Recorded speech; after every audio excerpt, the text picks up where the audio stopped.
سیدنا نوح علیہ السلام طوفان کے موقع پر جب سفینہ میں سوار تھے تو وہاں اچانک ان کو شیطان نظر آیا۔ انہوں نے کہا کہ تو یہاں بھی پہنچ گیا، اب میں تجھے نہیں چھوڑوں گا جب تک کہ تیرا راز معلوم نہ کر لوں۔ اس کو حضرت نوح علیہ السلام نے پکڑ لیا اور فرمایا کہ تیرا راز مجھ کو بتا کہ تو گمراہ جو کرتا ہے وہ کس راستے سے کرتا ہے۔ تو اس نے کہا کہ 5 باتیں ہیں، لیکن 5 میں سے میں آپ کو صرف 3 باتیں بتاؤں گا، 2 نہیں بتاؤں گا۔ حضرت نوح علیہ السلام کو اللہ کی طرف سے وحی آئی کہ اس مردود سے کہو کہ ہمیں ان 3 باتوں کی ضرورت نہیں ہے، ہمیں بس وہی 2 باتیں بتائیں، اس لیے کہ اصل تو وہی راز ہے۔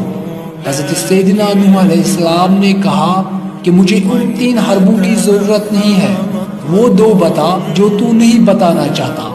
تو آپ مجبور ہو گئے اور کہنے لگا کہ وہ 2 باتیں جس سے میں لوگوں کو گمراہ کرتا ہوں اور آپ کو بتانا نہیں چاہتا تھا وہ آپ سن لیجیے، ایک حسد ہے اور ایک حرص ہے۔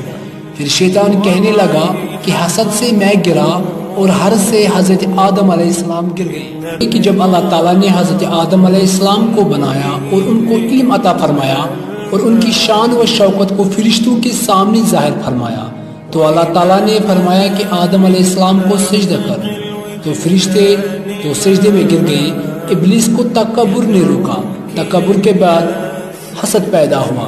حسد اس لیے پیدا ہوا کہ ان کی وجہ سے میں اللہ کی نگاہ میں گر گیا ہوں، اب کسی نہ کسی طرح ان کو بھی گرانا ہے، یہ ہے حسد۔ میں نے سوچا کہ اللہ نے ان کو اتنا اونچا بنایا ہے، ان کو بھی گراؤں گا، میں جیسے گر گیا ان کو بھی گراؤں گا۔ اس کے بعد اس حسد میں مبتلا ہو کر وہ فکر میں رہا کہ کس طرح ان کو میں ذلیل و خوار کرنے میں کامیاب ہو جاؤں، یہ ہے حسد جس کی وجہ سے شیطان گمراہ ہوا اور حضرت آدم علیہ السلام کو جس درخت سے منع کیا گیا تھا جا کر اس کو کھا لیا تھا، اس لیے کہ شیطان نے قسم کھا کر ان سے کہا تھا کہ میں آپ کو اللہ کی قسم دے کر کہتا ہوں کہ اس درخت کو کھانے کا بہت بڑا فائدہ ہے، اور یہ ہے کہ آپ اس کو کھا لیں گے تو کبھی نہیں مریں گے، ہمیشہ زندہ رہیں گے۔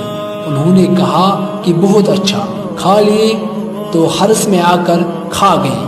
اس کو شیطان نے کہا کہ حسد نے مجھے تباہ کیا اور حرص کی بیماری نے حضرت آدم علیہ السلام کو گرا کر رکھ دیا۔